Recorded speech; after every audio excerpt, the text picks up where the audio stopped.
일타 스님의 초발심 자경문 강의 3 자경문 10 평등한 마음과 해탈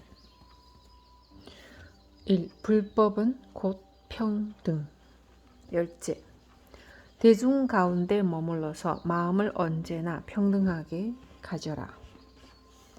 야운 스님은 스스로를 경책하는 자경신문의 마지막 10번째 가르침으로 대중 가운데 머물면서 마음을 언제나 평등하게 가질 것을 당부하셨습니다. 평등심, 이것은 불법의 핵심입니다. 완전한 평등심을 이루면 불법을 증득할 수 있습니다. 따라서 수행자는 대중들과 함께 있을 때뿐만이 아니라 언제 어디서든지 평등심을 유지하며 살아야 합니다. 앞에서 우리는 불법의 세계로 들어가는 문이 공문이라는 것과 공문을 통과해야만 해탈대도를 이룰 수 있다는 것을 여러 차례 살펴보았습니다. 텅 빈 공문, 그 문은 텅 비어 있기 때문에 평등하지 않을 수 없습니다. 텅 비어 있는데 귀하고 천한 것이 어디 있으며 잘나고 못난 것, 옳고 그른 것, 생과 사가 어디 있겠습니까? 텅 빈 그곳에는 마음도 중생도 부처도 따로 없습니다. 우리가 만약 부처와 중생과 마음을 서로 다른 것으로 보고 있다면 아직 공한 상태에 이르지 못하였음을 입증하는 것이기도 합니다. 마음과 부처와 중생 이 셋은 차별이 있을 수 없다. 화엄경의 이 말씀처럼 차별이 없는 평등한 자리에 이르면 이 자리가 바로 불법의 구경입니다. 수행자가 마음을 비우고 공문을 통과하여 일체의 상을 넘어서서 완전한 평등을 이루면 해탈의 마지막 관문인 불의문을 통과할 수 있게 됩니다. 나와 너가 둘이 아니요 생과 사가 둘이 아니요 남자와 여자가 둘이 아니요 중생과 부처가 둘이 아닌 경지를 이루어 부처가 되는 것입니다. 조금 달리 이야기해 봅시다. 부처님의 깨달음을 우리는 안욕따라 삼맥삼볼이라고 합니다. 한문으로 번역하면 무상정등정각입니다. 그 이상 평등할 수 없는 바른 깨달음이라는 뜻입니다. 태양이 모든 곳을 두루 비추듯이 공기가 온 세상에 고루 퍼져 있듯이 부처님의 깨달음은 치우침이 없습니다. 여기에서는 차별을 찾아볼 수 없습니다. 완전한 평등만이 존재합니다.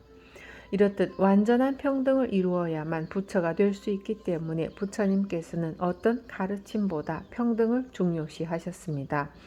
불교 교단 또한 평등법으로 유지하셨습니다. 평등주의, 완전 무결한 평등 사상으로 교단을 이끄셨던 것입니다. 많은 불자들이 알고 있는 우바리존자의 이야기는 불교의 평등 사상을 대변하고 있습니다. 우바리존자는 부처님의 수많은 제자 가운데 계를 제일 잘 지킨 분입니다. 이분의 출신은 인도의 4계급 중 가장 천한 수드라 출신으로 장성하여 석가족의 궁중에서 머리를 깎아주는 이발사로 일했습니다. 부처님께서 성도하신 뒤 고향에 돌아와 법을 설하시자 석가족의 왕자들은 발심하여 출가할 뜻을 품었고 그들의 이발사 우바리도 출가하고자 하였습니다. 그러나 그는 수드라 출신의 천민인지라 감히 엄두조차 내지 못하고 슬픔에 잠겨 있었는데 뜻밖에도 부처님께서는 우바리의 출가를 기꺼이 허락하셨습니다. 그때 우바리는 굳건히 맹세했습니다. 나는 이 세상의 가장 밑바닥 인생의 노예로서 한갓 천대와 괄시를 받으며 살아왔다. 이제 왕자님들과 어깨를 나란히 하고 출가하여 평등하게 부처님의 법을 배우게 되었다. 목숨을 바쳐 계율을 지키고 부처님의 가르침을 잘 따르리라. 그렇게 우바리가 출가한 지 7일째 되던 날 부모의 허락을 얻은 7 왕자는 정식으로 부처님의 제자가 되었습니다. 부처님께서는 언제나 하시던 것처럼 출가한 순서대로 선배 제자들을 앉게 한 다음 새로 출가한 7 왕자의 절을 받게 하였습니다.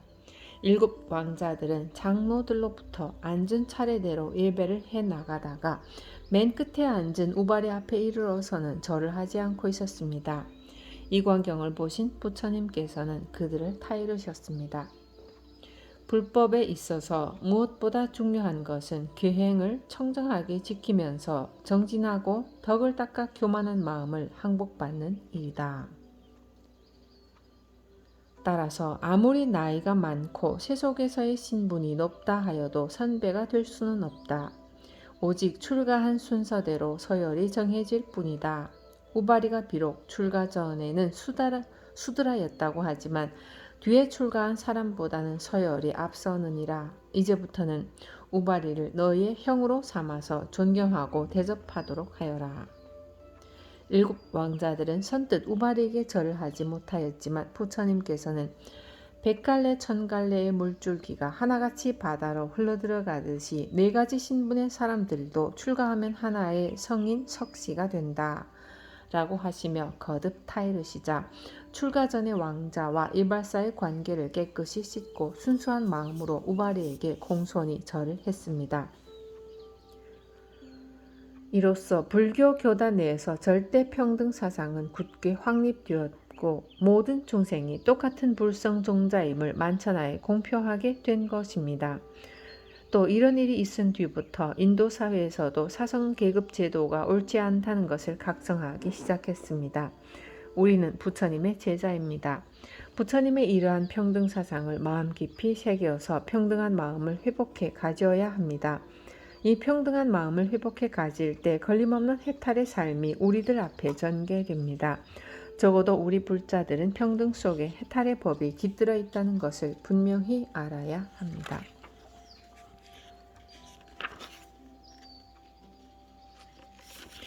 이 생사를 넘어서는 자비평등심, 특히 출가 수행자는 무상정등정각, 무상정등정각, 곧 위없는 평등심을 얻어 깨달음을 이루고자 하는 존재들입니다.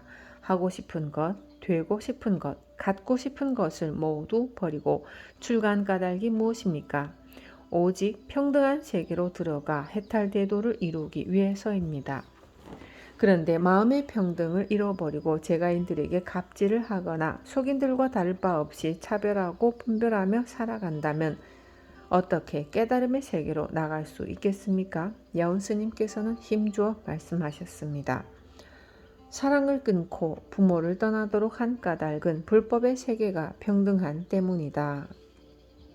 만약 가깝고 멀리하는 것이 있다면 마음이 평등하지 못한 것이니 그렇다면 출가하였다고 하여 무슨 덕이 있으리. 만약 마음 가운데 미움도 사랑도 없고 취하고 버릴 것도 없다면 어찌 이 몸에 괴로움과 즐거움, 성하고 쇠함이 있으리. 평등성 중에는 이것과 저것이 없고 대원경 위에는 가깝고 먼 것이 끊어졌느니라. 그렇습니다. 평등한 불법에 기합하기 위해 모든 것을 버리고 출가한 승려가 마음을 평등하게 갖지 못한다면 먹물옷을 입고 있다 한들 무슨 이득이 있겠습니까? 사랑하는 것은 취하고 미워하는 것은 버리는 출가인, 이러한 분별에 결박되어 있는 출가인이라면 고락과 흥망성쇠를 초월할 수 없습니다. 영원히 윤회하는 존재로 남아있을 수밖에 없습니다. 세속에 살고 있는 불자 또한 마찬가지입니다. 세속살이가 힘들고 인간관계가 편하지 않은 까닭이 무엇입니까? 바로 애착 때문입니다. 내 애착으로 사랑하기 때문에 마음대로 되지 않으면 편치 않고 마음에 들지 않고 믿기 때문에 거슬리고 싫어지고 기분이 나빠지는 것입니다. 출가 승려와 제가 불자를 가릴 일이 아닙니다. 괴로움을 벗고 깨달음의 세계로 나아가고자 하면 사랑도 미움도 취함도 버림도 과감히 떨쳐버리십시오. 과감히 떨쳐버려야 해탈을 할 수 있고 행복해질 수 있습니다. 그러나 이것이 쉽지만은 않습니다. 잘 안됩니다. 그럼 어떻게 해야 하는가? 안되면 불보살님 전에 기도하십시오. 가피를 입을 때까지 지극정성으로 기도하십시오. 모든 것을 부처님께 맡기고 기도하다 보면 문득 공의 도리를 체득하면서 평등한 마음을 얻을 수 있게 됩니다. 부디 잊지 마십시오. 부처님의 평등성지, 원만한 대원경지를 증득하기 위해서는 자기중심적인 취사분별과 차별의식을 남김없이 버려야 합니다. 만약 수행하는 사람이 사랑과 미움을 잔뜩 품고 사람들을 차별한다면 그 누구보다 빨리 사막도로 빨려 들어가게 됩니다. 야온 스님의 말씀대로 지옥, 악귀, 축생의 사막도에 태어났다 죽었다 하는 것은 오로지 평등심을 잃어버려서 미워하고 사랑하기 때문입니다. 사막도의 고해에서 출몰함은 사랑에 얽혀있기 때문이요. 육도를 오르내림은 가깝고 먼 것을 따져 지은 업에 묶여있기 때문이니라. 미움과 사랑에 얽혀 옳지 않은 업을 짓기 때문에 지옥에도 가고 악귀도 되고 축생으로 태어나기도 하는 것입니다. 꼭 명심하십시오. 지옥, 악귀, 축생, 인간, 아수라, 천인의 세계를 오르락내리락 하는 까닭은 친하고 먼 것을 구별하여 마음속으로 여러 가지 층을 만들어내었기 때문입니다. 곧 마음이 평등하지 못하기 때문에 갖가지 세계가 전개되는 것이고 타락을 하는 것입니다. 오늘날 스님들 중에는 시주하는 돈봉투의 두께에 따라 신도의 무게를 가늠하는 이들이 간혹 있습니다. 돈봉투를 두둑하게 내어놓으면 아주 잘해주고 돈도 권력도 없는 사람에게는 푸대접을 합니다. 돈 많이 내었다고 연부를 많이 해주고 돈을 적게 내었다고 연부를 적게 해주기도 합니다. 이렇게 평등하지 못한 마음으로 승려 노릇을 하면 해탈은 그만두고 사막도 하고만 깊은 인연을 맺을 뿐입니다. 불공이 들어오거든 돈의 많고 적음에 상관없이 자비롭고 평등한 마음으로 기도해 주십시오. 언제나 마음을 평등하게 가지고자 노력하면 성현의 가피를 입을 수 있을 뿐 아니라 무상정등 정각과도 바로 통할 수 있습니다. 마음이 평등한데 괴합하면 취하고 버릴 것이 본래 없나니 만약 취하고 버릴 것이 없다면 생사가 어디에 있겠는가? 어찌 야온 스님이 우리를 속이는 말씀을 하셨겠습니까?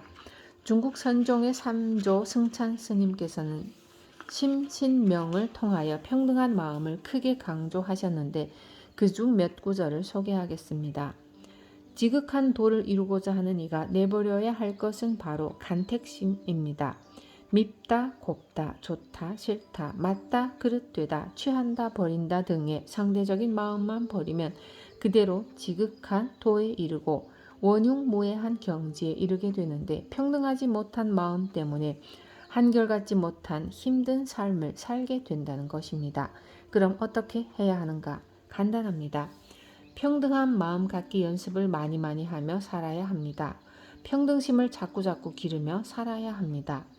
평등심을 연습하고 기르다 보면 나와 너, 주체와 객체라는 상대적인 생각들이 저절로 끊어지고 갈등과 의심들이 사라져서 확고한 마음으로 정말 멋있게 살 수 있게 됩니다. 또 중국 불교 11종의 조사로 추앙을 받고 있고 선종 최대의 전적인 연수 스님은 출가 전에 이미 평등심을 이루어 생사를 돌아보지 않는 자비심으로 많은 사람을 구제하였습니다. 연수 스님은 어릴 때부터 불교를 깊이 신봉하였고 특히 선의 조예가 깊었다고 합니다. 일찍이 벼슬길에 올라 지방의 태수로 있던 어느 해 전무후무한 흉년이 들어 백성들은 기아에 허덕이고 있었습니다. 태수는 아사 직전의 위기에 있는 불쌍한 백성들을 구출할 방법을 찾았으나 국법을 어기지 않고서는 그들을 구할 수 있는 길이 없었습니다. 그 유일한 길은 굴량미로 사용하고자 비축해 놓은 곡식을 방출하는 것이었으나 굴량미를 방출하기 위해서는 왕의 윤허를 얻어야 하고 수만리 밖의 장안으로 찾아가 윤허를 얻는 사이에 백성들은 수없이 죽어갈 판이었습니다. 태수는 스스로의 뜻을 분명히 하고 창고의 문을 열어 곡식을 백성들에게 고루 분배함으로써 그들의 목숨을 살렸습니다. 그러나 법이란 한 점의 사도 없는 법. 빗발치는 상소에 5월국의 문목왕은 국법을 어긴 태수를 처형하라는 명을 내렸습니다. 마침내 태수는 형장으로 끌려나갔고 형장 주위에서는 온 고을 주민들이 땅을 치며 통곡했습니다. 우리 태수님이 무슨 죄가 있단 말이오. 죄가 있다면 우리 목숨을 구한 죄밖에 없소. 태수님을 죽인다면 이 나라의 법은 죽은 법이나 다름이 없소. 제발 태수님을 살려주시오. 우리를 위해 법을 어겼으니 우리가 대신 죽겠소. 그러나 태수 죽음을 앞에 둔 태수는 한마디의 변명도 하지 않았고 너무나 태어난 모습으로 형에 복종하였습니다. 모든 것을 지켜본 형리는 마음속 깊이 탄복하여 태수에게 물었습니다. 죄 없이 억울하게 죽는데 어찌 그리 태어나오? 그대는 죽는 것이 좋소? 나는 죽음을 좋아하지도 싫어하지도 않소. 한낱 미물도 죽기를 싫어하거늘 어째서 그대는 죽음을 싫어하지 않소? 마땅히 해야 할 일을 하였으면 그뿐 어찌 죽고 사는데 마음을 두리오. 형리는 잠시 형 집행을 정지하고 모든 사실을 문목왕에게 알렸습니다.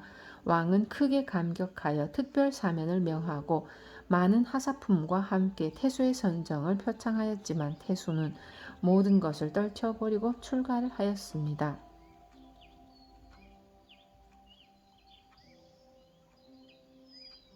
평등한 마음으로 목숨을 돌아보지 않고 마땅히 해야 할 일을 하였던 태수는 마음이 평등한데 완전히 개합되어 있었습니다. 백성과 태수는 오직 한 몸이었습니다. 자기를 위해 도살일 것도 백성을 위해 버릴 것도 없었습니다.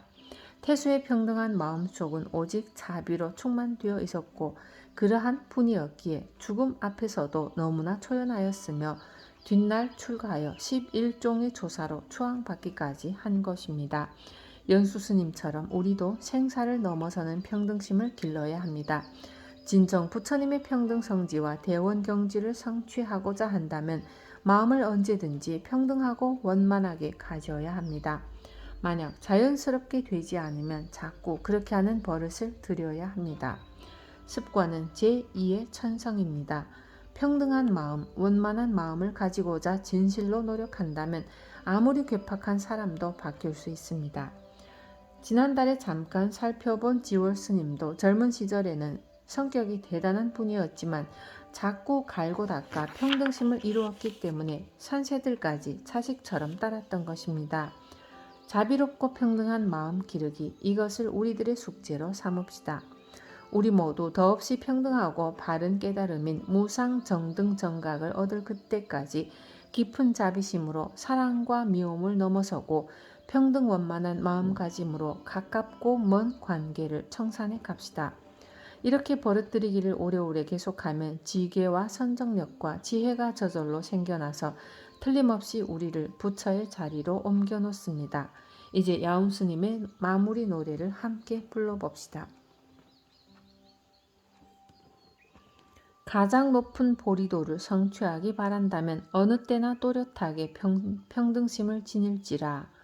친소 따져 미워하고 사랑함을 두게 되면 돈은 더욱 멀어지고 업은 더욱 깊어지리. 이로써 스스로를 경책하는 자경신문의 10가지 법문은 모두 끝났으며 마지막 결론 부분만 남았습니다. 하지만 여기서 끝났다 하지 말고 하나하나를 다시금 되새겨 자기의 것으로 만들기를 간곡히 부탁드립니다.